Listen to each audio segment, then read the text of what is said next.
বিশিষ্ট মুফাসসির বিশিষ্ট তাবী হযরত ইকরামা রাহিমাহুল্লাহ বলেন এই আয়াত দ্বারা আল্লাহ কি বুঝাইছেন জানো রে লানাফিদাল বাহরু ক্বাবলা আইয়ানফাদা সাওয়াবু মান ক্বালা লা ইলাহা ইল্লাল্লাহ। আল্লাহর কোন বান্দা যদি জবানটা দিয়া 1 সেকেন্ড সময় নিয়া শুধু একটা বার পড়ে লা ইলাহা ইল্লাল্লাহ, বলেন তো কি? আবার বলেন। আল্লাহর কোন বান্দা যদি তার জবানটা দিয়া এই কালেমা শুধু একটা বার পড়ে লা ইলাহা ইল্লাল্লাহ, হযরত ইকরামা বলেন পৃথিবীর সমস্ত গাছগুলোরে কলম বানাইয়া 8টা সমুদ্রের পানির কালি বানায়া ওই কলমার কালি দিয়া যদি একবার কালেমে তৈয়বার জিকিরের নেকি লেখা শুরু করো 8টা সমুদ্রের পানির কালি শেষ হয়ে যাবে, কিন্তু একবার কালেমে তৈয়বার জিকিরের নেকি লেখা শেষ হবে না। জয় বাংলা না কালেমা? কথা কয় না। জিকির হবে কার? না না, কেল্লা বাবা, আট্রসি বাবা, চন্দ্রপাড়া, এনায়তপুরি বাবা সারাদিন শুধু বৈশা মুর্শিদে মুর্শিদে কইরা আমার ঘুম আসে না শয়নে আমারে বুলি মাগ মুর্শিদে কেমন নাই মাশাআল্লাহ। আয় হায় এগুলা। আচ্ছা বলেন তো এই জিকির বাবার বাবা জিকির যদি সারা জিন্দেগি করে মুসলমান করে 1-4 পয়সার দাম নাই, তো মালিকের নামে একবার বলবেন সুবহানাল্লাহ আলহামদুলিল্লাহ লা ইলাহা ইল্লাল্লাহ সুবহানা রাব্বিয়াল আলা, কত বিরাট নেকি। তাহলে জিকির বাবা না আল্লাহর? বলেন বলেন, বাবা না আল্লাহর? এখন তো কিছু কিছু মানুষ শুধু বাবার দরবারে গিয়ে পড়ে থাকে, বাবারে সেজদা দেয়, রবরে সেজদা দেয় না। কথা কয় না? বাবার কদমে গিয়ে সেজদা দেয় মাথাটা লাগায়া। মালিকের দরবারে যদি সেজদা দেওয়ার কথা হয়, শুনলাম এদিকে কোন এক পীর আছে, কিছু মুরিদ কয় নামাজ জীবনে একবারই পড়ুন, আছে না? কারা কয় যেন এটা? বাদ দিলা বাহের বাড়ি, বাহের পাগলা, আসলেই পাগল এরা, বাহের পাগলা। হেরা কয় শুনলাম নামাজের মতো নামাজ জীবনে একবারই যথেষ্ট, ওর চাইতে আমার নবীর ঈমান কম। রিজিক দেওয়ার মালিক কে? সন্তান দেওয়ার মালিক কে? নিশ্চয়ই খাজা বাবা, এনায়েতপুরি, ল্যাংটা বাবা। সন্তান দেওয়ার মালিক কে? ক্ষমতা দেওয়ার মালিক কে? নেওয়ার মালিক কে? বিশ্বাস হয়? ক্ষমতা দেওয়া নেওয়ার মালিক যদি জনগণ হতো, পৃথিবীর কোনো সুপ্রিম পাওয়ার বা অস্ত্রের ঝনঝনানি বা পরাশক্তির পাওয়ার দিয়ে প্রোটেকশন দিয়ে যদি ক্ষমতায় টিকে থাকা যেত, তাহলে police, army, RAB, BDR, DGFI, NSI, SB, DB, CID, নৌবাহিনী, বিমান বাহিনী, সকল সংস্থার শক্তি নিজের করায়ত্তে থাকার পরেও আল্লাহর হুকুম যখন হয়েছে, শেখ হাসিনা দুপুরের ভাত খাওয়ারও টাইম পায় না। তাহলে বোঝা গেল পাওয়ার কার হাতে? আর আসতে বলেন আপনারা, পাওয়ার কার হাতে? ক্ষমতা দেওয়ার মালিক কে? নেওয়ার মালিক কে? সন্দেহ আছে কোনো? পৃথিবীর একচ্ছত্র সাত্তবক জমিন আসমানের সকল কায়নাতের একচ্ছত্র ক্ষমতার মালিক কে? আওয়াজ দিয়ে বলেন আল্লাহু আকবার। রাত যেহেতু অনেক গভীর হয়ে গেছে, আমার আলোচনা টাইম ছিল 10টার সময়, এখন প্রায় 11:15 বাজে, মানে 1.5 ঘন্টা আমার বয়ান থেকে শেষ। যেহেতু মাদ্রাসা, সেহেতু আমি আজকে এত ধৈর্যশীল আমি নিজেও জানতাম না। আসলে আমার লাইফে এত ধৈর্য ধরে কোনো প্রোগ্রামে বসে আছে এমন কোনো রেকর্ড নেই। কিন্তু মাদ্রাসা হিসেবে ধৈর্য ধারণ করতে হয়, যেহেতু মাদ্রাসার অনেক বিষয় আশায় থাকে। মাদ্রাসার দিকে খেয়াল করে অনেক বিষয়কে মেনে নিতে হয়, ওই আন্দাজেই মেনে নেওয়া। আপনাদেরও কষ্ট হয়েছে, মাদ্রাসার দিকে খেয়াল করে সবাই বিষয়টা ভুলে যান। বাকি আপনাদের কাছে অনুরোধ, আমার ব্যক্তিগত একটা তবিয়াত হলো, বয়ানের মাঝখানে যেহেতু রাত হয়ে গেছে, স্বাভাবিক প্রক্রিয়ায় অনেকে ওঠাউঠি করতে পারেন। যদি কারো ওঠার প্রয়োজন হয় দয়া করে এখনই উঠে যান, কারণ বয়ানের মাঝখানে যদি কেউ উঠাউঠি করে তখন আমার কাছে এটা মনে হয় যেন আমি কারো কাছে বিরক্তির কারণ হচ্ছে। বয়ানের মাঝখান থেকে একটা লোক উঠে গেলে আমার জেহেনটা বিগড়ে যায়, মুনতাসির হয়ে যায়। এই জন্য দয়া করে কেউ স্টেজে বলেন বা সামনে বলেন, কেউ বয়ানের মাঝখানে উঠাউঠি করবেন না। যদি একান্তই তাড়া থাকে, অগ্রিম আপনাকে আমি সালাম জানাচ্ছি, আপনি আসতে পারেন, বাকি বয়ানের মাঝখানে উঠা যাবে না। আওয়াজ দিয়া বলেন আল্লাহু আকবার। ইনশাআল্লাহ ইনশাআল্লাহ, ঠিক আছে, আল্লাহ বস, আল্লাহ কবুল করে।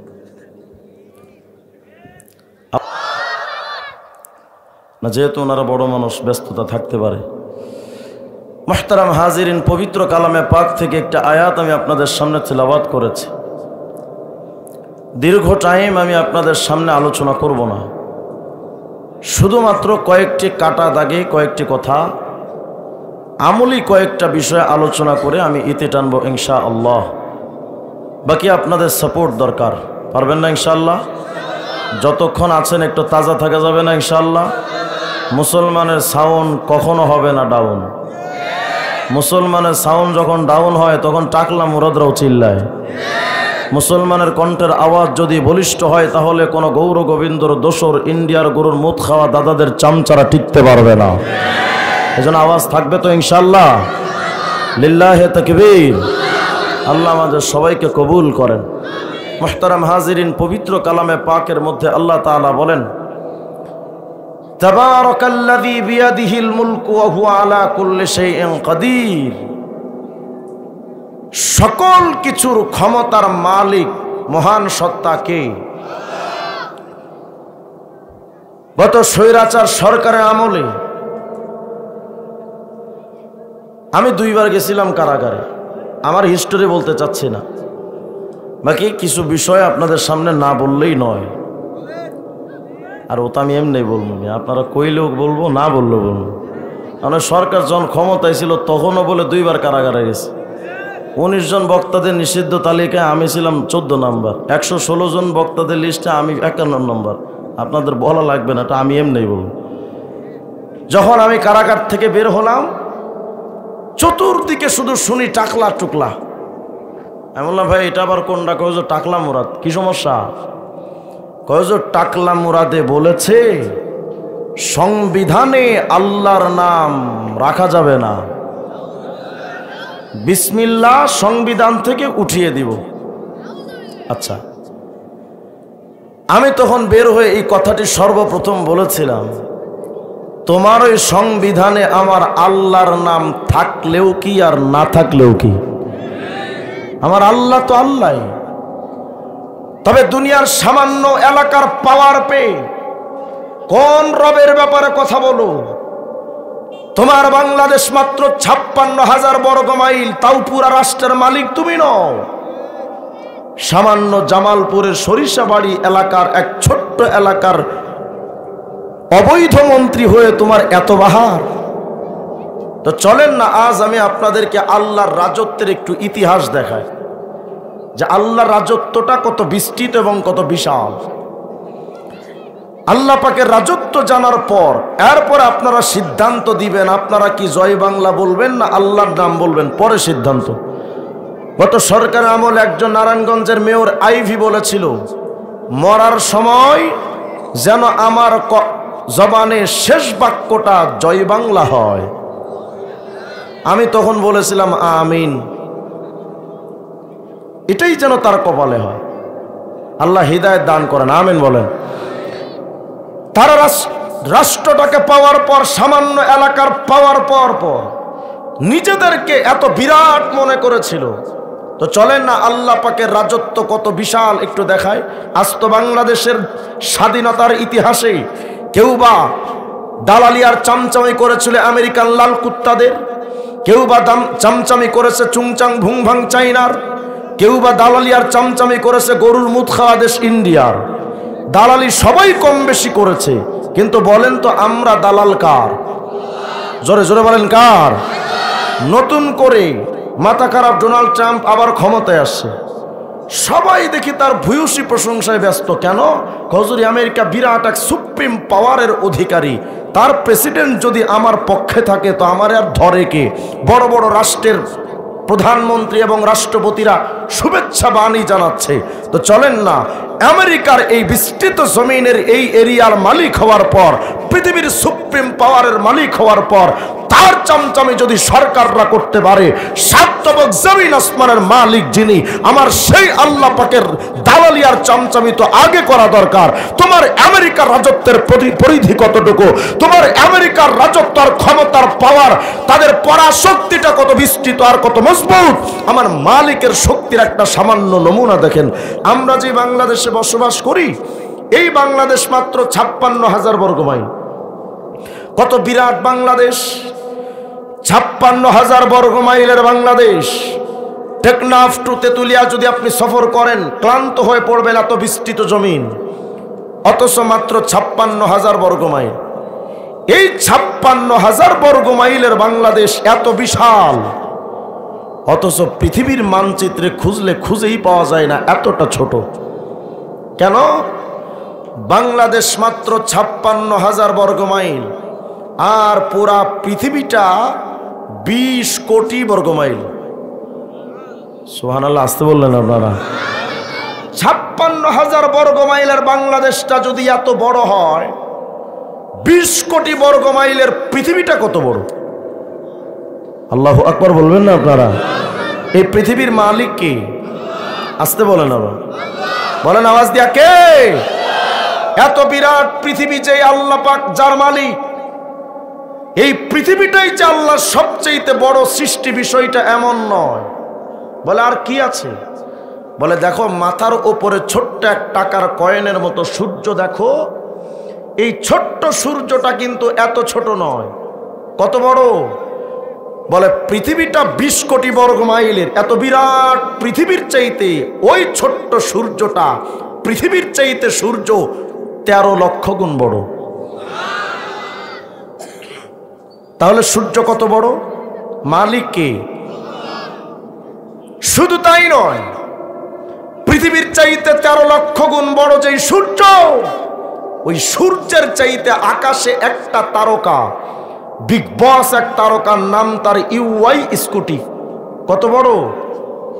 বলে পৃথিবীর চাইতে 13 লক্ষ গুণ বড় যেই সূর্য, ওই সূর্যের চেয়ে ওই তারকা আরো 500 কোটি গুণ বড়। ওই তারকা কত বড় তাহলে কল্পনা করেন। মোটামুটি দেওয়ানবাগি পীর সাহেবের পেটের মতোই তো। আওয়াজ দিয়া বলেন আল্লাহু আকবার। ওই তারকার মালিক কে? এ তো একটা তারকা। সৌরবিজ্ঞানীরা লিখেছেন, জানো, এই তারকা, এই চাঁদ, এই সূর্য, এই গ্রহ, এই নক্ষত্র, এই ধূমকেতু, এই মাঝখানের বিরাট বিরাট স্পেস, এই সব কিছু মিলিয়ে যার পেটের মধ্যে থাকে তার নাম গ্যালাক্সি। এক একটা গ্যালাক্সির মধ্যে এক তারকা যদি সূর্যের চাইতে 500 কোটি গুণ বড় হয়, এত বড় তারকা, ছোট বড় তারকা সব মিলিয়ে এক একটা গ্যালাক্সির মধ্যে শুধু তারকার সংখ্যা 1 লক্ষ থেকে 2 লক্ষ কোটি। ওই গ্যালাক্সি কত বড়? মোটামুটি জামালপুরের টাকলা মুরাদের এরিয়ার মতোই তো, নাকি বলেন? আওয়াজ দিয়া বলেন আল্লাহু আকবার। বলেন তো এই গ্যালাক্সির মালিক কে? কে? এই বিরাট বিরাট গ্যালাক্সি, আবার যার পেটের মধ্যে থাকে তার নাম গ্যালাক্সি গুচ্ছ। ওই গ্যালাক্সি গুচ্ছটা কত বড়? সৌরবিজ্ঞানীরা লিখেছেন, মিয়া, এক একটা গ্যালাক্সি গুচ্ছের মধ্যে এত বিরাট বিরাট গ্যালাক্সি, একটা দুইটা শত হাজার না, কত? বলে একটা গ্যালাক্সি গুচ্ছের মধ্যে এত বিশাল বড় বড় গ্যালাক্সির সংখ্যা অন্তত 15,000 কোটি। ওই গ্যালাক্সি গুচ্ছ কত বড়? এত বিরাট গ্যালাক্সি গুচ্ছ আবার যার পেটের মধ্যে থাকে তার নাম মহাগ্যালাক্সি। মহাগ্যালাক্সি কত বড়? এগুলো আমগো মোল্লাদের কথা না, আপনাদের বিজ্ঞানী সায়েন্টিস্টরাই লিখেছেন। অতএব আমরা মোল্লারা বলছি বলে অবিশ্বাস করে বসে থাকবেন এটা তো হয় না। বিজ্ঞান তো সবাই বিশ্বাস করেন।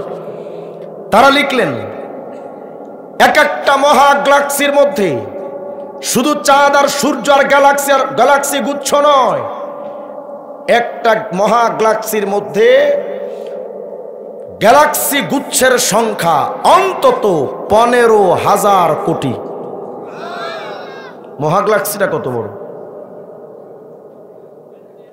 এই সব কিছু মহাশূন্যের ভেতরে, এই সব কিছু থাকে প্রথম আসমানের নিচে। মিয়া সাহেব, এই প্রথম আসমান আল্লাহ পাক যে সৃষ্টি করেছেন এ তো শুধু একটা আসমান। আল্লাহ পাকের 7টা আসমানের মধ্যে সবচাইতে ছোট আসমান প্রথম আসমান, সবচাইতে বড় আসমান সপ্তম আসমান। ছোট আসমানটা যদি এত বিশাল হয়, সপ্তম আসমান কত বড়, আর 7 তবক জমিন আসমান পুরাটা কত বড়! আল্লাহু আকবার। আসতে বলেন আপনারা। কে বানালেন? এবার তো শুনলে আরো আশ্চর্য হয়ে যাবেন। তাফসীরে রুহুল মাআনি 8 নম্বর খণ্ডের 264 নম্বর পৃষ্ঠার বর্ণনা। সৈয়দনা মূসা আলাইহিস সালাম একদিন আল্লাহকে বলছেন, আল্লাহ আপনি তো জমিন আসমান বানালেন। ইতিয়াতু আন আও কারাহা আয়াতে তাফসীরের মধ্যে আসছে। আল্লামা সৈয়দ মাহমুদ বাগদাদি আলুসি রাহিমাহুল্লাহ লিখেছেন, দেখো মূসা আলাইহিস সালাম একদিন আল্লাহকে বলছেন, আল্লাহ এই 7 তবক জমিন আসমান বানিয়ে আপনি তো বলেছিলেন আসমান জমিন ইতিয়াতু আন আও কারাহা, আমি আল্লাহর কথা মতো চলবি। তো আল্লাহ আসমান জমিন তো আপনার কথা মতো চলে, কিন্তু আল্লাহ আমি মূসার জানতে চাওয়া, যদি এই আসমান আর জমিন আপনার অবাধ্য হয়ে আসয়াক, যদি অবাধ্য হতো, মা কুনতা সানিয়ান বিহিমা, ওই 7 তবক জমিন আসমান কথা না শুনলে আপনি কি করতেন? আমরা 3.5 হাত বডির মানুষই তো আল্লাহকে মানি না। তো আল্লাহ 7 তবক জমিন আসমান যদি আপনার কথা অমান্য করতো তা আপনি করতেনটা কি? এবার আল্লাহ কি বলে শোনেন। আল্লাহ রাব্বুল আলামিন ডেকে বলেন, মূসা 7 তবক জমিন আসমান যদি আমি আল্লাহ পাকের কথা যদি না মানতো, না যদি শুনতো, রে মূসা তুমি কি মনে করো 7 তবক জমিন আসমান সবচেয়ে বড় সৃষ্টি নাকি? এরে মূসা 7 তবক জমিন আসমানের চাইতে আমি আল্লাহর অনেক বড় সৃষ্টি আছে। কি সেটা? কুনতু আমুরু দাব্বাতাম মিন দাওয়াবি ফাতাবতালিহুমা। এরে মূসা স্পেশাল ব্রাঞ্চের মধ্যে আমি আল্লাহ পাক অনেকগুলো পশু বানায় রাখছি। আমার ওই একটা পশুগুলো কত বড় জানো রে মূসা? 7 তবক জমিন আসমান যদি আমি আল্লাহর কথা না শুনতো, আমার ওই একটা পশুরে যদি আমি আল্লাহ একটাবার শুধু হুকুম করতাম, 7 তবক জমিন আসমানটার একটা লুকমা বানায় গিলে ফালাইতো, কিন্তু এই পশুর গলায় আটকাতো না। পশুটার মুখ কত বড়! এত বিরাট মুখটা যে বডির সাথে, সেই বডিটা কত বড়!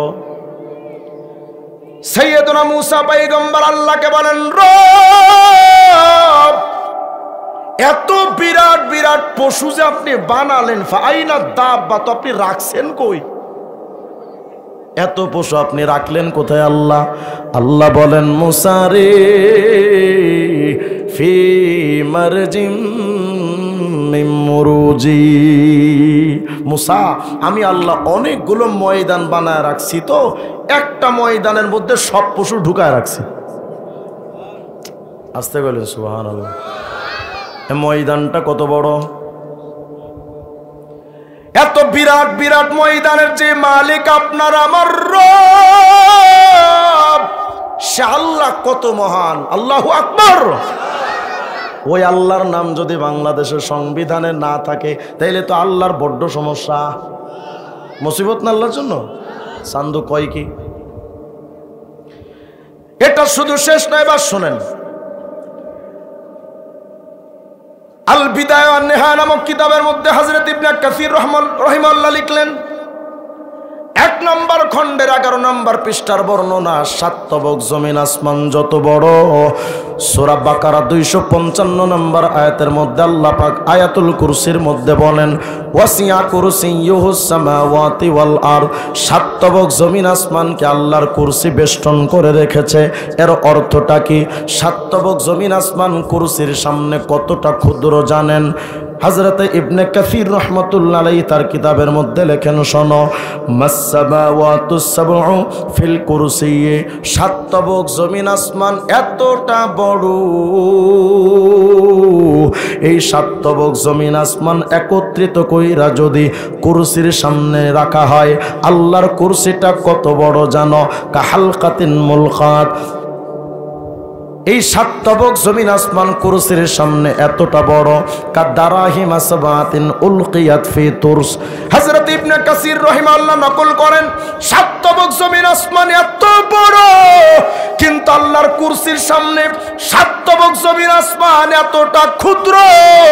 আগের জামানায় যুদ্ধের সময় যেই ঢালটা মানুষ ব্যবহার করত, তীর যেন না লাগে, এই ঢালটার মধ্যে যদি 7টা টাকার রূপার 7টা টাকার কয়েন যদি ফেলে রাখা হয়, একটা বড় ঢালের মধ্যে টাকার 7টা কয়েন যদি ফেলে রাখা হয়, ওই 7টা টাকার কয়েন দেখতে যতটা ছোট, আল্লাহর কুরসির সামনে 7 তবক জমিন আসমান 7টা টাকার কয়েনের মতো।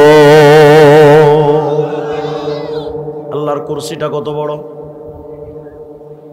এ তো আল্লাহর কুরসির হিসাব। এবার চলেন তো আল্লাহর আরশ কত বড়। চান্দু কয় আল্লাহর নামটা সংবিধানে রাখবে না, কত বড় মাথা খারাপ। 7 তবক জমিন আসমান যেই কুরসির সামনে 7টা টাকার কয়েনের মতো। সহিহ ইবনে হিব্বানের 361 নম্বর হাদিসের মধ্যে মায়ার নবী বলেন, মাসসামাওয়াতু আস-সাবউ মাআল কুরসি। এ দুনিয়ার উম্মতরা শুনো, 7 তবক জমিন আসমান রে একত্রিত করার পর কুরসিটা ধইরা একসাথে যদি আল্লাহর আরশের সামনে রাখা হয়, আল্লাহর আরশে আজিমটা এত বড়, কাহালকাতিন মুলকাত বিআরদিন ফালাত। চাটিয়াল একটা মরুভূমির ময়দানের ভেতরে হাতের এই ছোট্ট আংটিটা দেখতে যতটা ছোট, বিরাট একটা চাটিয়াল ময়দানের মধ্যে আল্লাহ পাকের কুরস আরশটা এত বড়। চাটিয়াল একটা ময়দানের ভিতরে যদি হাতের একটা আংটি ফেলে রাখা হয়, ওই আংটিটা দেখতে যতটা ছোট, 7 তবক জমিন আসমান আর কুরসিকে যদি আল্লাহর আরশের সামনে রাখা হয়, আরশের সামনে কুরসিটা দেখতে ছোট্ট একটা আংটির মতো। আল্লাহর আরশটা কত বড়! এই আরশের মালিক বলেন কে? এত বিরাট আরশের বিস্তৃত এলাকার মালিক যে আল্লাহ, মুমিন কোন দালালি করবেন আমেরিকার না আল্লাহর, চাইনার না আল্লাহর, ইন্ডিয়ার না আল্লাহর। নেতাদের পেছনে সারাদিন তো ঘুরে ঘুরে বলেন জয় বাংলা, কত নাকি কত গান। আমার নেতার চরিত্র ফুলের মতো পবিত্র, কত নাকি। যে মালিক আপনার আমার রব, এতটা কিছুর মালিক, ওই আল্লাহ পাকের নামে একবার যদি জিকির করেন, দেখেন তো আল্লাহ কি দেয়। তাফসীর রুহুল মানির 10 নম্বর খণ্ডে 410 নম্বর পৃষ্ঠার বর্ণনা। আল্লাহর নবী একদিন জিজ্ঞেস করেন, জিব্রাইল রে, আখবির আন সাওয়াবি মান ক্বালা সুবহান রাব্বিয়াল আলা ফি সুজুদিহি ওয়া ফি গায়রি সুজুদিহি।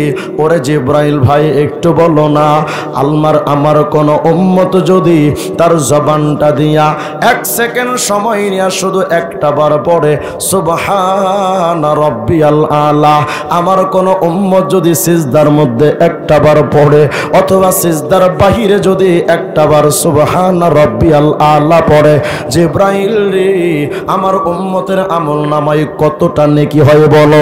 হযরত জিব্রাইল বলেন ইয়া রাসূলুল্লাহ মা মিন মুমিনিন ওয়ালা মুমিনা ইয়াকুলুহা ফি সুজুদিহি ওয়া ফি গায়রি সুজুদিহি।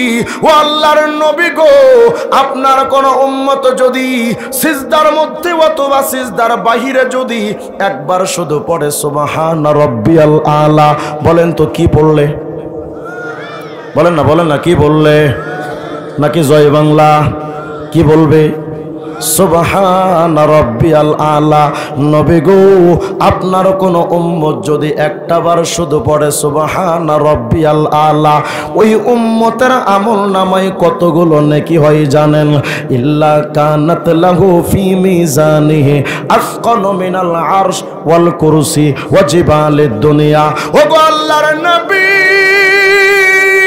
পৃথিবীর সকল পাহাড়গুলো একত্রিত কইরা যদি মিজানের একটা পাল্লায় যদি রাখা হয়, ওগো নবী, পৃথিবীর শুধু পাহাড়গুলো নয়, যে 7 তবক জমিন আসমান কুরসির সামনে 7টা টাকার কয়েনের মতো ওই বিরাট কুরসিটা ধইরাও যদি মিজানের পাল্লায় রাখা হয়, নবী শুধু তাই নয়, এত বড় কুরসি যেই আরশের সামনে টাকার একটা ছোট্ট হাতের একটা ছোট্ট আংটির মতো, এত বিরাট যে আরশে আজিমটা নবী গো, ওই আরশে আজিমটা ধইরাও যদি মিজানের একটা পাল্লাই রাখা হয়, তার মানে একটা পাল্লার মধ্যে পৃথিবীর সকল পাহাড়গুলো আল্লাহর বিরাট কুরসি এবং আরশে আজিম টোটালটা ধইরা যদি একটা মিজানের পাল্লাই রাখা হয়, ওগো নবী, একবার যদি কেউ পড়ে সুবহানা রাব্বিয়াল আলা, জয় বাংলা পইরা তো লাভ নাই, নেতার পেছনে স্লোগান দিয়া তো লাভ নাই,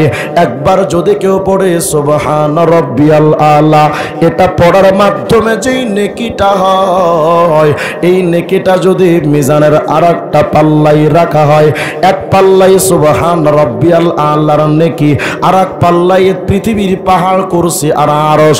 হযরত জিব্রাইল বলেন ইয়া রাসূলুল্লাহ, আরশ কুরসি পৃথিবীর পাহাড় লইয়া মিজানের পাল্লাটা হালকা হয়ে যাবে, আর একবার সুবহানা রাব্বিয়াল আলা পড়ার নেকির পাল্লাটা ভারী। বলেন না কি বলবেন? আবার বলেন লস না লাভ? জয় বাংলা পড়লে কত নেকি, নেতার পেছনে স্লোগান দিলে কত নেকি, চায়ের দোকানে বসে বসে মুরব্বীরা যে আকিস বিড়িতে টান মারে আর গিবত করে কত নেকি। কত একবার বিড়িতে যদি টান দেয়, আর যদি বিড়িটা যে খাচ্ছে যদি বিড়ি খোর হয়, দেখবেন এমন টান দেয় চাপা চুপা ভাঙ্গা পুরা হিরো আলম ফেল। কত হয় না? একবার বিড়িতে টান দেওয়ার মাঝখানে 3 বার পড়া যায় সুবহানা রাব্বিয়াল আলা। বিড়ি টানলে কোনো ফায়দা না জিকির করলে ফায়দা? তাহলে আজকে থেকে কি চলবে, বিড়ি না জিকির? বলেন বিড়ি না জিকির? দোকানে আপনি পয়সা গিবত করেন, মুরব্বী মানুষ দেখবেন, বুড়া মানুষ চায়ের দোকানে বসে ও ভালো না, ও চোর, ও বাটপার, ও দুর্নীতিবাজ, ও 2 নাম্বার, ও চিটার, ও বাটপার, ও ভাউতাবাজ, ও ধোকাবাজ, সারাদিন বসে মানুষের গিবত, সবাই তার কাছে খারাপ, আর ওই মুরব্বী একমাত্র হাসান বসরি। যদি আপনার কাছে সবাই খারাপ হয়, তারা চুরি করে যদি কবিরা গুনাহ করেছে, আপনি গিবত করে আপনিও তো কবিরা গুনাহ করেন মুরব্বী। ও যদি খারাপ হয়, তুমি কেমনে ভালো? মনে করেন আমি আপনাকে বললাম যে লোকটা ভালো না, শুধু এতটুকু বলেছে, লোকটা ভালো না, 1 সেকেন্ড সময় লাগলো আমার জবান দিয়ে বের হতে, লোকটা ভালো না। কত নেকি? নেকি তো নাই, বরঞ্চ এই 1 সেকেন্ডের শব্দ দিয়া বললাম লোকটা ভালো না, একটা কবিরা গুনাহ 7000 বছর জাহান্নাম। 1 সেকেন্ডের গিবত দিয়া তুমি 7000 বছর জাহান্নাম কিনলাম। আর ওই মুরব্বী মসজিদের মধ্যে তসবির দানা নিয়ে পড়ছে সুবহানা রাব্বিয়াল আলা, তার কত নেকি। তাহলে বলেন গিবত না জিকির? বলেন গিবত না জিকির? যেই নেতাদের পেছনে সারাদিন আপনারা ঘোরেন, বিশ্বাস করেন মুমিন, সারা জীবন যেই নেতার পেছনে দৌড়াইলেন, ওই নেতার পেছনে যে সময় নষ্ট করলেন, টাকা নষ্ট করলেন, মেধা নষ্ট করলেন, স্মৃতিশক্তি নষ্ট করলেন, নিজের চিন্তা চেতনা নষ্ট করলেন, মানুষের কাছে কত মানুষের কাছে দুশ্মন হইলেন যেই নেতার জন্য। আল্লাহর কসম দিয়া বলল হানে যাব না, ওই নেতা যদি একবার ক্ষমতায় যায়, সংসদ ভবনে যদি যায়, ওই নেতা তোমারে লইয়া সংসদ ভবনে দাঁড়ায় বলবে না যে মাননীয় স্পিকার, বেলকুচিতে আমার একটা চান্দু সামসা আছে, তার নাম এই, ও অনেক ভালো মানুষ। জীবনে কোনোদিন বলবে? কথা হয় না। অথচ সামান্য এলাকার একজন নেতা, তার পেছনে এত কষ্ট করলা, তোমার নেতা সংসদ ভবনে দাঁড়ায়া তোমার নামটা লয় না। অথচ এই মালিকের নামে যদি একবার পড়েন সুবহান রাব্বিয়াল আলা, একটাবার যদি ওই মালিকের নামে এই তাসবিহটা একটাবার পড়ো, আল্লাহ পাক কি করেন জানেন? তোমার নেতা তো সংসদ সদস্যদের সামনে দাঁড়ায় তোমার নাম নেবে না, কিন্তু একবার যদি জয় বাংলা বাদ দিয়া পড়ো সুবহান রাব্বিয়াল আলা, আল্লাহ কি করেন জানেন? সকল ফেরেশতাদেরকে ডাক দেন। সুবহানাল্লাহ বলে না? সব ফেরেশতাদেরকে ডাক দিয়া আল্লাহ বলেন, ফেরেশতারা দেখ, সাদাকা আব্দি আনা ফাওকা কুল্লি শাই লাইসা ফাওকি শাই। এই ফেরেশতা দেখ, আমার এই বেলকুচির মুসলমান এই বান্দা জীবনে কোনোদিন আমি আল্লাহর দেখে নাই, আমি আল্লাহর রাজত্বের ইতিহাসটা আমার বান্দা নিজের চোখে দেখে নাই, না দেখে আমার বান্দা আমার বড়ত্বের তাসবিহটা পড়লো। আসলেই তো ফেরেশতা, আনা ফাওকা কুল্লি শাই, আমি আল্লাহ সবকিছুর ঊর্ধ্বে, লাইসা ফাওকি শাই, আমার উপরে তো কিচ্ছু নাই। আমার বান্দা না দেই কাজে বিশ্বাস করেছে। এই ফেরেশতারা ইশহাদু ইয়া মালাইকাতি, এরা ফেরেশতারা তোমরা সাক্ষী থাকো, আমার বান্দা তো আমার তাসবিহ পয়রা তার দায়িত্বটা পালন করলো, আমি আল্লাহ আমারও তো একটা দায়িত্ব আছে। আন্নী কদ গফারতু লি আবদি, আমি বান্দার জীবনের গুনাহগুলো মাফ করে দিলাম। জয় বাংলা না সুবহান রাব্বিয়াল আলা। নেতার পেছনে স্লোগান না আল্লাহর তাকবীর। বলেন জিকির হবে কার? এখানেই আপনারা আবার সুবহান রাব্বিয়াল আলা নেকি এখানে শেষ হয় নাই, আরো আছে, শুনলে খুশি হয়ে যাবেন। আল্লাহু আকবার। কতগুলো নেকি হয় এবার দেখেন কি পুরস্কার সামনে। আল্লাহ পাক বলেন ফেরেশতারা সাক্ষী থাকো, আমার বান্দার গুনাহ মাফ করে দিলাম।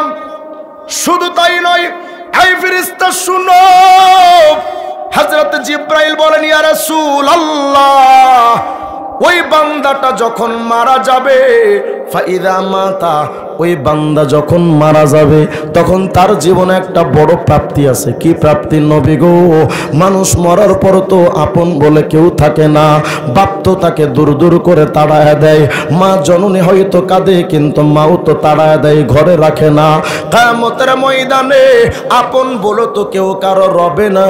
ইয়াউমা ইয়াফিরুল মারউ মিন আখি ওয়া উম্মিহি ওয়া আবি ওয়া সাহিবাতিহি ওয়া বানি লিকুল্লি ইমরিইম মিনহুম ইয়াউমাইদিন শানুই গুনি। কিয়ামতের ময়দানে ভাই ভাইয়ের আপন থাকে না, মা তার সন্তানের আপন থাকে না। এই আয়াতের তাফসীর খুলে দেখেন, অসংখ্য তাফসীরের কিতাবের মধ্যে আসছে আউয়াল মা ইয়াফিরু মিন বানিহি নূহ। কিয়ামতের ময়দানে নূহ আলাইহিস সালামের কাছে তার সন্তান যাবে, গিয়া বলবে আব্বু আজকে কিয়ামতে বড্ড বিপদে পড়ে গেছি, বাজান রে আমি তোমার ঔরসের সেই কেনাআন বলছি, আমাকে একটু দয়া করে বাঁচাইলন না। নিজের সন্তানকে দেখে হযরত নূহ আলাইহিস সালাম একটা দৌড় মারবে, কে আমার সন্তান? কাউরে আমি চিনি না, কে আমার সন্তান, কে আমার বাচ্চা, কে আমার বাবা? আমি নূহ আলাইহিস সালাম আজকে কিয়ামতে কাউরে চিনি না। নিজের সন্তানকে দেখে নূহ নবী একটা দৌড় দিবেন, কে আমি কাউরে চিনি না। আউয়ালু মা ইয়াফিরু মিন বানিহি ইব্রাহিম। কিয়ামতের ময়দানে ইব্রাহিম আলাইহিস সালামের কাছে তার বাবা আজর যাবে, গিয়া বলবে ইব্রাহিম রে, তুমি তো আল্লাহর খলিলুল্লাহ, আজকে কিয়ামতে আমাকে একটু বাঁচালো না। নিজের বাবাকে দেখে হযরতে ইব্রাহিম একটা দৌড় দিয়া পালাবে, কে আমার বাবা, আমি কাউরে চিনি না।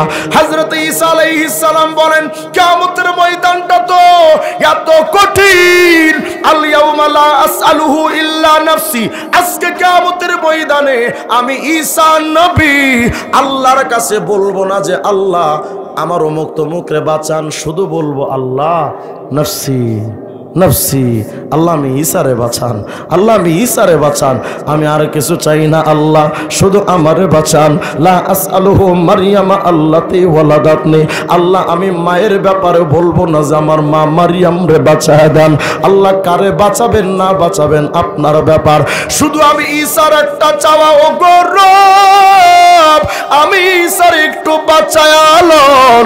কিয়ামতের ময়দানে কেউ কাউরে যখন চিনবে না, হযরত জিবরাইল বলেন নবী গো, ওই কিয়ামতে যখন কেউ কাউরে চেনে না, দুনিয়াতে যেই বান্দা একবার পড়েছিল সুবহান রাব্বিয়াল আলা, ওই বান্দা যখন মারা যাবে, ফাইদা মাতা, ওই বান্দা যখন মারা যায়, জারাহু মিকাইল কুল্লা ইয়াউমিল কিয়ামা, ওই বান্দার আপন বলে যখন কেউ কাছে রবে না, আল্লাহর ফেরেশতা মিকাইল ওই বান্দার সাথে দেখা করবে। সুবহানাল্লাহ, না আল্লাহর ফেরেশতা মিকাইল তার সাথে দেখা করবে। কি ভাবতেছেন দেখা কইরা সালাম মুসাফা করে চলে যাবে? না না না, হযরত জিবরাইল বলে ইয়া রাসূলুল্লাহ, হযরত মিকাইল ওই বান্দার সাথে দেখা করে হামালাহু আলা জানাহি, বান্দার নিজের ডানার উপরে উঠাইয়া হযরত মিকাইল আল্লাহর সামনে দাঁড় করায় দিবে, দিয়া বলবে ইয়া রব শাফিনি ফি, আল্লাহ এই বান্দার ব্যাপারে আমি একটু সুপারিশ করতে আসছি, আল্লাহ আপনার এই বান্দা দুনিয়ায় একবার পড়েছিল সুবহান রাব্বিয়াল আলা, মালিক রে তোমার এই বান্দার ব্যাপারে আমি মিকাইল সুপারিশ করতে আসছে, তুমি কবুল করো, তোমার এই বান্দাকে মাফ করে দাও। আল্লাহ পাক সাথে সাথে জবাব দেন শাফাতুকা ফি, আরে মিকাইল রে আমার এই বান্দার ব্যাপারে তুমি যে সুপারিশ করেছো, আমি আল্লাহ আমার এই বান্দার ব্যাপারে তোমার সুপারিশ কবুল করলাম। এখন তোমার সামনে একটা কাজ কি জানো, ইযহাব বিহি ইলাল জান্নাহ, আমার এই বান্দার হাতটা ধইরা আমার জান্নাতে ঢুকা দাও। কয়বারে সুবহান রাব্বিয়াল আলা বলেন তো, বলেন সুবহান রাব্বিয়াল আলা, আবার বলেন, আবার বলেন। কত মিনিট সময় লাগছে? 1 মিনিট, 1 সেকেন্ডও লাগছে? 1 সেকেন্ডটা তো বিরাট নাকি? অথচ আমরা এতটা গাফেল, দিন রাত 24 ঘন্টা চলে যায়, নামাজে কোন রকম একটু পড়ি, তাও কিভাবে? নামাজে সিজদাই তো 3 বার পড়া দরকার, আমরা পড়ি কেমনে? আল্লাহু আকবার আগেই শেষ, সিজদায় যাওয়ার সময় সুবহান রাব্বিয়াল আলা, সিজদায় গিয়ে একবার, উঠার সময় আর একবার সুবহান রাব্বিয়াল আলা বলতে বলতে উঠে বসে আল্লাহু আকবার। কত হয়? অথচ পড়ার নিয়ম কি? সিজদার মধ্যে গিয়ে ইতমিনানের সাথে শান্ত মেজাজে 3 বার পড়া সুবহান রাব্বিয়াল আলা, সুবহান রাব্বিয়াল আলা, সুবহান রাব্বিয়াল আলা। একবার পড়লে যদি এত নেকি হয় যে আল্লাহর বান্দা সিজদায় 3 বার পড়লো, আবার যদি কেউ 5 বার পড়ে, কেউ যদি 7 বার পড়লো, কেউ যদি 9 বার 11 বার পড়ে, একবার পড়লে যদি এত ফজিলত হয়, প্রতিবার সিজদায় 11 বার যদি পড়েন কত নেকি। আর আমরা নামাজ পড়ি সিজদায় ঠোকর ঠোকর ওটার নাম। অথচ আমাদের নবী যার জিন্দেগিতে কোনো গুনাহ ছিল না, আম্মাজান আয়েশা সিদ্দিকা বলেছেন, বুখারীর হাদিস, মুসলিমে আসে, আম্মাজান আয়েশা সিদ্দিকা বলেন, হে সাহাবীরা, লা তাসআল আন হুসনিহিন্না ওয়া তুলিহিন্না, আমার স্বামী মুহাম্মদের নামাজের সৌন্দর্যতা, দীর্ঘতা তোমরা আমারে জিগায়ও না যে নবীর নামাজ কত সুন্দর আর কত দীর্ঘ ছিল, আমারে জিগায়ও না, আমি তোমাদের সে জবাব আর বর্ণনা দিতে পারবো না, এত চমৎকার ছিল নামাজ। নবীর নামাজ কেমন আর আমাদের নামাজ কেমন? নবী বলেছেন সাল্লু কামা রাআইতুমুনি উসাল্লি, নামাজ সেইভাবে পড়ো যেভাবে আমাকে পড়তে দেখো। তো নবী নামাজ পড়লেন কিভাবে আর আমরা পড়ি কেমনে? 10 রাকাত নামাজ পড়তে 4 মিনিট টাইম, কি যে পড়ে আল্লাহই ভালো জানে।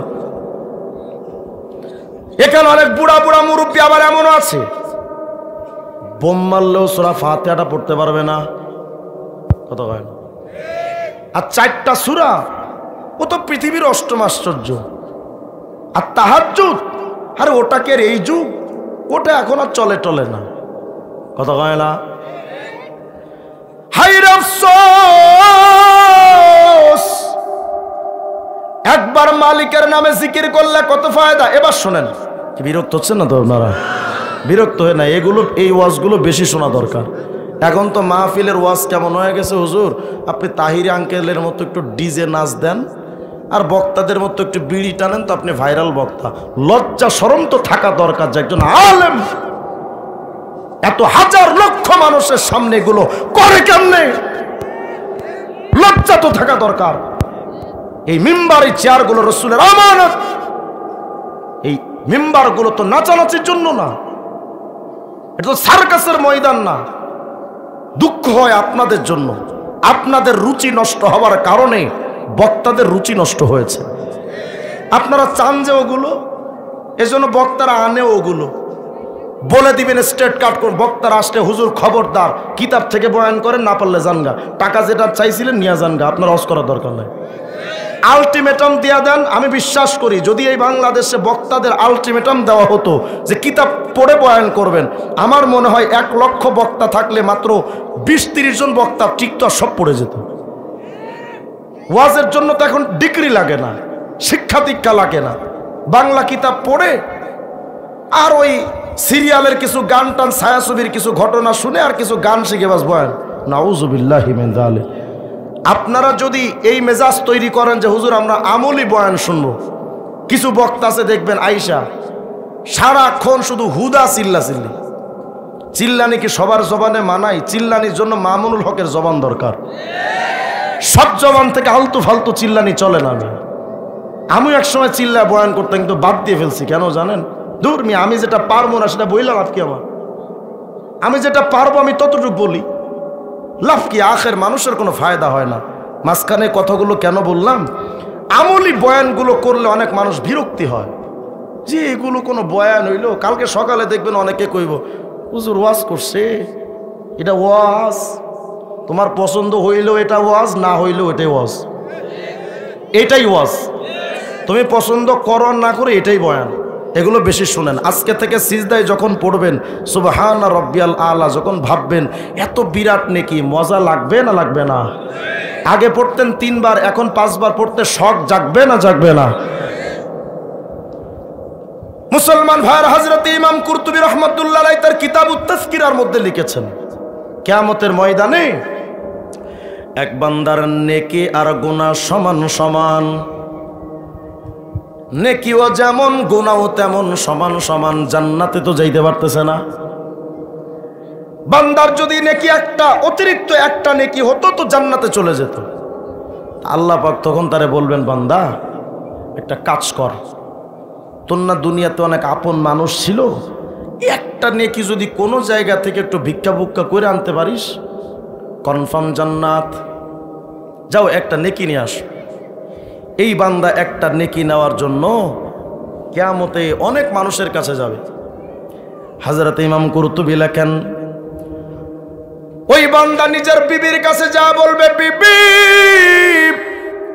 আইয়ুবালিন কুনতু লাক, ও বিবি রে আমার একটু বলো আমি তোমার কেমন স্বামী ছিলাম, বলো না একটু। বিবি বলবে, নেমাল বালু কুমতালি, আপনি কতই না ভালো স্বামী ছিলেন আমার। ওয়াতুসনি বিখাইরিন মাস্তাতাত, যথাসম্ভব তার জবান দিয়া প্রশংসা করতে থাকবে। আপনি এমন এমন স্বামী ছিলেন, আপনি আমার জন্য জান আর জীবন ছিলেন। আপনি কোনোদিন আমাকে জান কলিজা ছাড়া ডাকতেন না। আপনি কোনোদিন খাবার আর ফুল টুল না নিয়ে ঘরে ফিরতেন না। আমি যখন যেটা চাইছিলাম গহনা শাড়ি কাপড় সাথে সাথে হাজির করেছেন। আপনার মতো গুড হাজব্যান্ড আর হতে পারে না। ভূয়সী প্রশংসা করতে থাকবে। স্বামী তখন বলবে, বিবি আমি দুনিয়াতে কত কিছু না তোমার জন্য করছি, কিন্তু বিবি আমি তো কখনো তোমার কাছে কিছু চাই নাই, কিন্তু আজকে আমি তোমার কাছে আসছি বিবি রে, ফাইন্নী আতলুবু মিনকি হাসানাতান ওয়াহিদা। আরে বিবি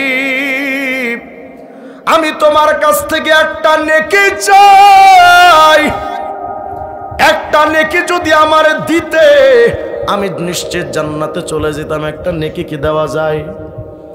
বিবি কি বলবে জানেন? মা আইসারা মা তলাবতা, কি সহজ নেকি চায় বসছেন আপনি, এতই সহজ যে দুনিয়াতে কিয়ামতে আপনি নেকি চাইলেন সহজে, আর আমি আপনারা দিয়া দিলাম। খিফতু আইয়া খিফা মিজানি। এই স্বামী, আমি যদি আপনাকে একটা নেকি দেই, হতে তো পারে আমার গুনাহের পাল্লাটা ভারী, নেকির পাল্লা হালকা হয়ে যাবে। স্বামী যতই আপনি বিপদে পড়েন আর যাই করেন, নেকি আমি দিব না, অন্য কিছু চান। বিবি তারে তাড়ায়া দিবে। স্বামীটা মনে মনে ভাববে, বউ তো দিল না, আমার ঔরসের কলিজার টুকরা সন্তান, সন্তানদের কাছে যদি আমি বাবা হয়ে হাত পাতাই, আমার সন্তানরা তো আমার তাড়ায়া দেবে না। নিজের সন্তানদের কাছে যাবে, যা বলবে, ইয়া বুনাইয়া আইয়ু আবিন কুনতু লাকুম, সন্তান রে বলো না আমি তোমাদের কেমন বাবা ছিলাম। ভূয়সী প্রশংসা করবে, আপনি এমন এমন বাবা ছিলেন, আপনার তুলনা চলে না।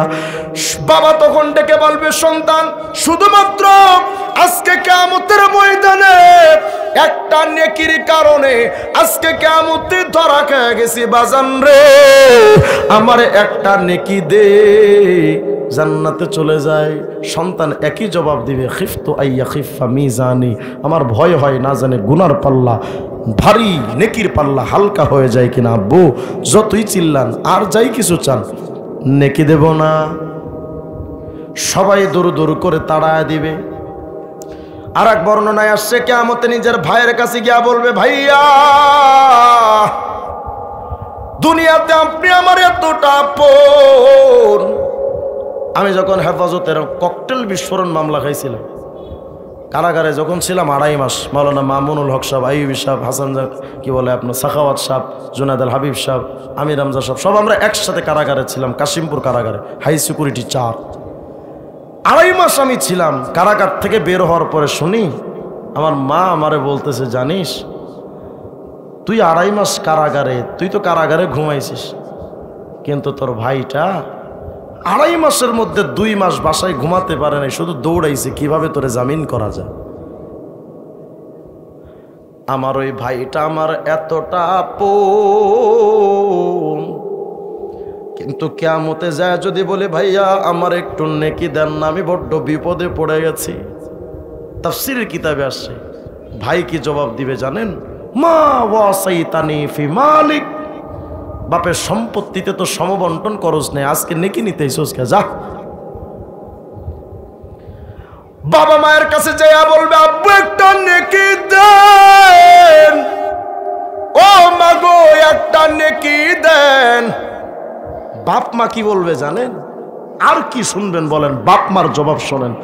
বাপ মা বলবে, কাসসারতা ফি বিররিনা, দুনিয়াতে তো আমি বাপ মারে মানিস নাই, আজকে কেন বিপদে পড়াইছো, যা, কাউকে চিনি না। সবাই তারে দূর দূর করে তাড়ায় দিবে। একটা নেকির এত দাম কিয়ামতের ময়দানে। কিন্তু রে মুমিন, যেই সময় আল্লাহ আমাদেরকে দিলেন শুধু 1 সেকেন্ডে দেখেন কত কোটি নেকি কামাই করা যায়।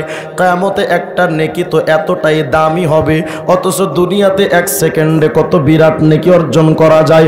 সূরাতুল লুকমান 27 নম্বর আয়াত আল্লাহ বলেন, ওয়ালাউ আন্না মা ফিল আরদি মিন শাজারাতিন আকলাম ওয়াল বাহরু ইয়ামুদ্দুহু মিন বাদিহি সাবআতু আবহর মা নাফিদাত কালিমাতুল্লাহ। আল্লাহ বলেন, বান্দা শোনো, পৃথিবীর সকল গাছগুলার যদি কলম বানাও খুশি হয়ে যাবেন। আল্লাহু আকবার বলেন না। আল্লাহ বলেন, বান্দা বান্দা পৃথিবীর সকল গাছগুলার যদি কলম বানাও, এ বান্দা পৃথিবীর একটা সমুদ্রের সাথে যদি আরো 7টা সমুদ্র জোড়া দিয়া 8টা সমুদ্রের পানিকে যদি কালি বানাও, কলমের কালি, শুনতেছেন তো? 8টা সমুদ্রের পানিকে যদি কালি বানাও আর পৃথিবীর সকল গাছগুলার যদি কলম বানাও, ওই কলম আর কালি দিয়া যদি আল্লাহর কালেমা লিখতে শুরু করো, কলম কালি শেষ হবে, আল্লাহর কালেমা শেষ হবে না।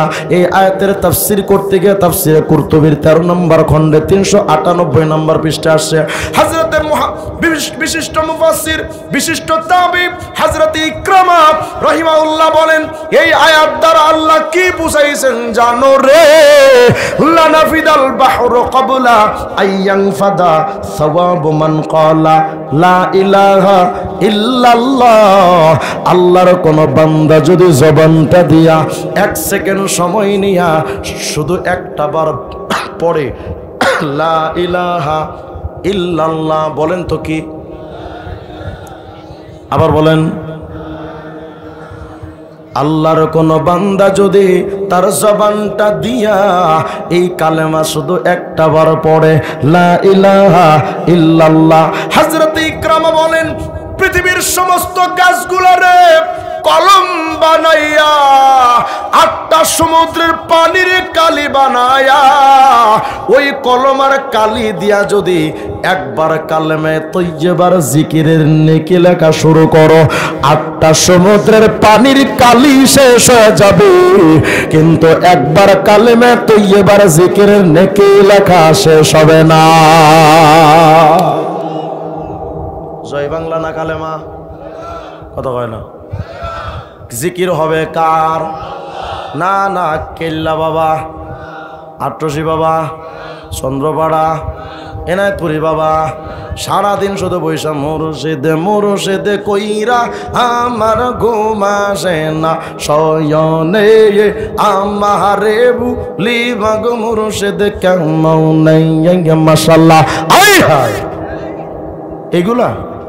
আচ্ছা বলেন তো, এই জিকির বাবার বাবা জিকির যদি সারা জিন্দেগি করে মুসলমান করে 1-4 পয়সার দাম নাই, তো মালিকের নামে একবার বলবেন সুবহানাল্লাহ, আলহামদুলিল্লাহ, লা ইলাহা ইল্লাল্লাহ, সুবহান রাব্বিয়াল আলা, কত বিরাট নেকি। তাহলে জিকির বাবা না আল্লাহ? বলেন বলেন, বাবা না আল্লাহ? এখন তো কিছু কিছু মানুষ শুধু বাবার দরবারে গিয়ে পড়ে থাকে, বাবারে সেজদা দেয়, রবরে সেজদা দেয় না। কথা কয় না? বাবার কদমে গিয়ে সেজদা দেয় মাথাটা লাগায়া। মালিকের দরবারে যদি সেজদা দেওয়ার কথা হয়, শুনলাম এদিকে কোন এক পীর আছে, কিছু মুরিদ কয় নামাজ জীবনে একবারই পড়ুন, আছে না? কারা কয় যেন এটা? বাইট দিলা বাহের বাড়ি, বাহের পাগলা, আসলেই পাগল এরা, বাহের পাগলা। হেরা কয় শুনলাম নামাজের মতো নামাজ জীবনে একবারই যথেষ্ট, ওর চাইতে আমার নবীর ঈমান কম।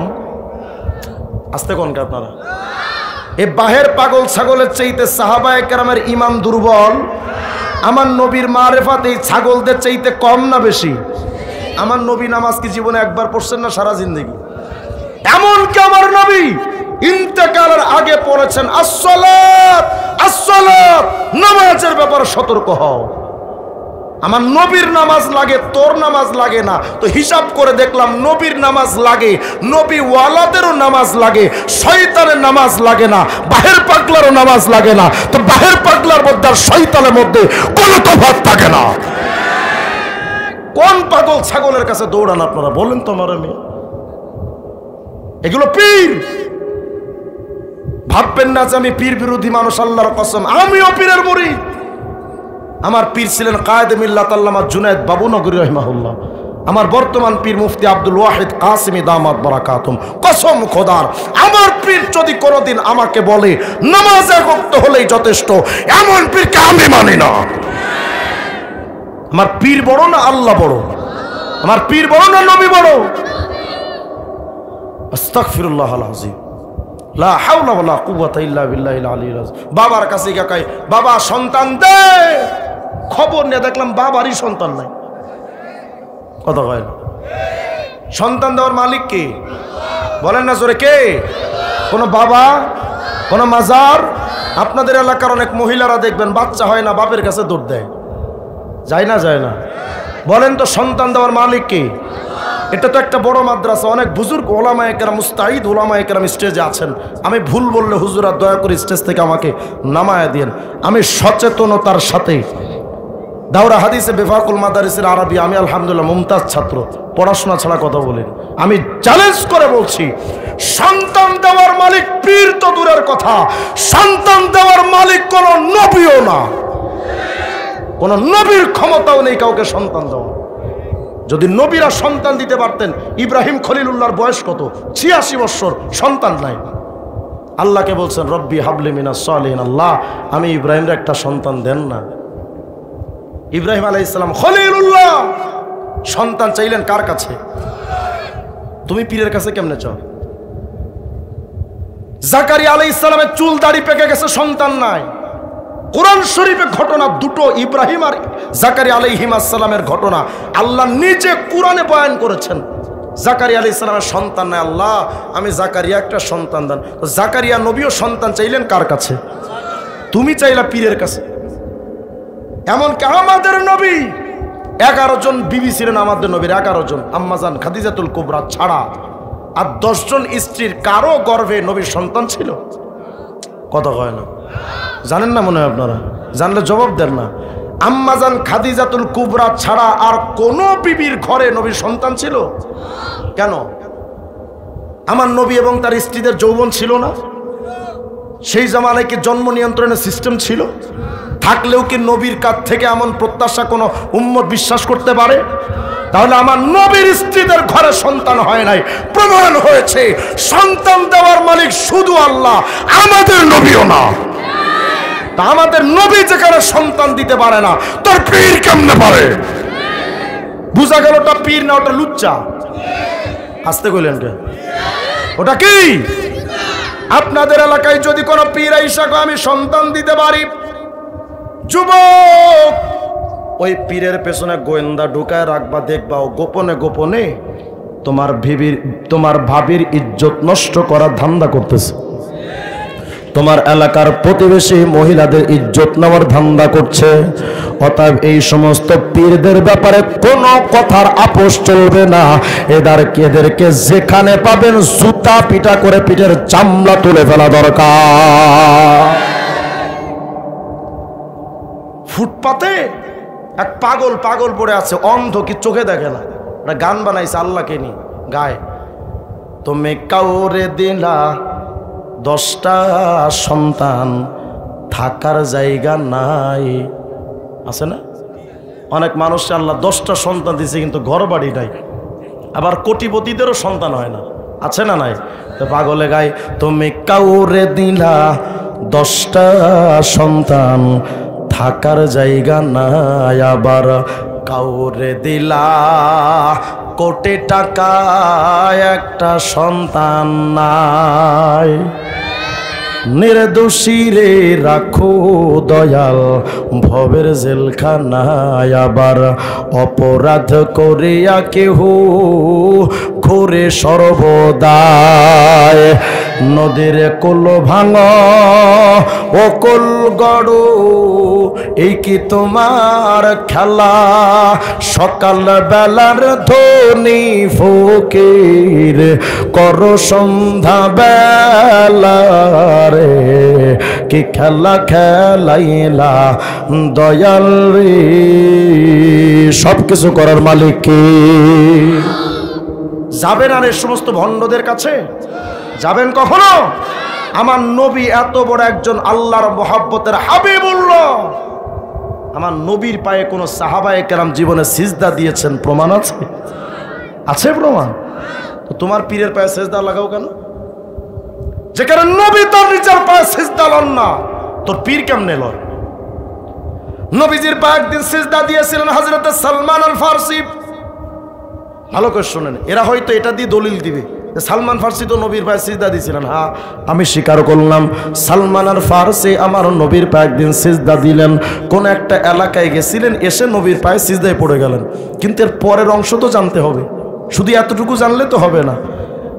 যখন সিজদা দিয়েছেন, মায়ার নবী হযরত সালমানকে বলছেন, এই সালমান খবরদার, লা তাসজুদ লিয়া সালমান, খবরদার সালমান, আমার পায়ে সিজদা দিচ্ছ কেন? উঠো, আমার পায়ে সিজদা দিবে না। কি করবে? ওয়াসজুদ লিল হাইয়্যিল্লাযী লা ইয়ামুত, এমন আল্লাহকে সিজদা দাও যেই আল্লাহ কখনো মৃত্যুবরণ করবে না। তাহলে সিজদা পাওয়ার যোগ্য তিনি, যিনি কখনো মরবেন না। তিনি কে? আল্লাহ বলেছেন আমৃত্যু চিরঞ্জীব চির সত্য আল্লাহকে সিজদা দাও, আর ওরা মরা পীরের কবরে সিজদা দেয়। আল্লাহ আমাদের হিদায়াত দান করেন। সুস্পষ্ট ফতোয়া শোনেন, বুঝে শুনে সচেতনতার সাথে ফতোয়া দিচ্ছি। যারা পীরের কাছে সন্তান চেয়েছে, যারা পীরের পায়ে সিজদা দিয়েছে, যারা পীরের কাছে ভাগ্যের পরিবর্তন চেয়েছে, যারা পীরের কথা অনুযায়ী নামাজ প্রয়োজন মনে করছে না, যারা আল্লাহর ইবাদত আর শরীয়তকে তারা গ্রহণ করছে না, যারা মনে করে মারেফত হলেই চলে, শরীয়ত লাগে না, আমি হাজার কোটি বার আল্লাহর নামে কসম করে বলছি, ওরা যতদিন পর্যন্ত নতুন কালেমা পড়ে মুসলমান না হবে, টাটকা কাফের। এরা কি? বলেন বলেন, এরা কি? এরা মরলে এদের জানাজা পড়া হারাম। আস্তে কোন বলেন বলেন, জানাজা পড়া, এদের বিয়ে শাদী অটোমেটিক তালাক। ওদের ওই স্বামী স্ত্রীর ভেতর থেকে কোনো বাচ্চা যদি বের হয়, ওটা পীরজাদা নয়, হারামজাদা। ওদের জন্য কোন, ওরা মরলে ওদেরকে কোনো ইমাম যদি জানাজা পড়ায় বুঝে শুনে, ওই ইমামও কাফের। কথা হয় না? মুশরিকের জন্য মাগফিরাতে দোয়া করা জায়েজ না হারাম? কোরআন শরীফের আয়াত। আল্লাহ পাক বলেন, খবরদার নবী মুশরিকদের জন্য মাগফিরাতে দোয়া করবেন না। কোন ইমাম যদি জানে যে সে মুশরিক ছিল, এরপরও যদি ইমাম তার জায়েজ মনে করে মাগফিরাতে দোয়া করে, হারাম রে হালাল মনে করলে ইমাম থাকে না, তো ইমাম কেমনে মুমিন থাকবে? ইমামও কাফের। আল্লাহ আমাদের হিদায়াত দান করেন, আমিন বলেন। জিকির হবে কার? শেষ আর একটা আমলের সবক দিয়ে যে আগামীকাল জুমা, শেষ আর একটা সবক। তাফসিরে রাজির 1 নম্বর খণ্ডে 225 নম্বর পৃষ্ঠার বর্ণনা। ইমাম রাজি বলছেন, আলহামদুলিল্লাহ সামানিয়াতু আহরুফ। আলহামদুলিল্লাহ একটা জিকির আছে না? বলেন তো আলহামদুলিল্লাহ, আরো জোরে বলেন আলহামদুলিল্লাহ। ইমাম রাজি বলেন, আল্লাহর বান্দা শোনো, আলহামদুলিল্লাহ সামানিয়াতু আহরুফ। আলহামদুলিল্লাহ শব্দটার মধ্যে 8টা হরফ আছে। বলেন তো কয়টা? আলিফ লাম হা মিম দাল লাম লাম হা। বলেন কয়টা? ইমাম রাজি বলেন, আলহামদুলিল্লাহর হরফ 8টা। ওয়া আবওয়াবুল জান্নাহ, ওয়া আবওয়াবুল জান্নাতি সামানিয়া, জান্নাতের দরজাও 8টা। আলহামদুলিল্লাহর হরফ 8টা, জান্নাতের দরজাও 8টা। ইমাম রাজি বলেন, আল্লাহর বান্দা শোনো, ফামান ক্বালা হাযিহি সামানিয়া আন সাফাই কলবিহি ইস্তাহাক্কা সামানিয়াতা আবওয়াবিল জান্নাহ। আল্লাহর কোন বান্দা যদি পরিষ্কার একটা অন্তর লইয়া ওই 8 হরফের আলহামদুলিল্লাহ একটা বার যদি কয়, জান্নাতের 8টা দরওয়াজা টাস টাস করে খুলে যায়। জিকির করবেন কার? করবো তো ইনশাআল্লাহ। আল্লাহ তাআলা আমাদের সকলকেই জবানটাকে বেশি বেশি জিকিরের দ্বারা তাজা করা তৌফিক দান করেন। বলেন আমিন। আল্লাহ তাআলা আজকের মজমাকে কবুল করেন। বলেন আমিন। আপনারা মাহফিলে এসে লস না লাভ? লস না লাভ? এখন থেকে বেশি বেশি জিকির হবে তো ইনশাআল্লাহ। আগামী বছর যখন আবার এই মাহফিলটা হবে, আপনারা তো আসছেন কিছু মানুষ, আরও অনেক মানুষকে সাথে সঙ্গী করে নিয়ে আসবেন। কারণ এই মাদ্রাসা ওয়ালারা, সুবর্ণ সারা মাদ্রাসা, ওনারা কখনো কোনো আলতু ফালতু, আমি সবচেয়ে ছোট একজন বক্তা এনেছেন ওনারা। আমি এখানে শুনেছি অনেক বড় বড় আলেম ওলামা এখানে প্রতি বছর এসে থাকেন। খালিদ সাইফুল্লাহ আইয়ুবী সাহেবের মতো অনেক বক্তারা নাকি এখানে আসছেন। এই জন্য এই মাহফিলে লোক সমাগম বেশি করা দরকার। কারণ এখানে যারা রুহানিয়াতের আলোচনা করে সে বড়রা এখানে এসেছেন, আগামীতেও বড়রা এখানে আসবেন ইনশাল্লাহ। আগামী বছর এই মাহফিলটাকে আরও গণসমাবেশ ঘটিয়ে মাহফিলটাকে আমরা সবাই সৌন্দর্যমণ্ডিত করার চেষ্টা করব তো ইনশাআল্লাহ। আল্লাহ তাআলা এই মজমাকে কবুল করেন, এই মাদ্রাসা ওয়ালাদেরকে কবুল করেন, আসাদায়ে কেরাম ছাত্রদেরকে আল্লাহ তাআলা কবুল করেন, মুতাআল্লিকিন মুহিব্বিন ডোনার যারা আছে তাদেরকে আল্লাহ পাক কবুল করেন, আমাদের সবাইকে আল্লাহ তাআলা নিরাপত্তার জিন্দেগি দান করেন, বলেন আমিন।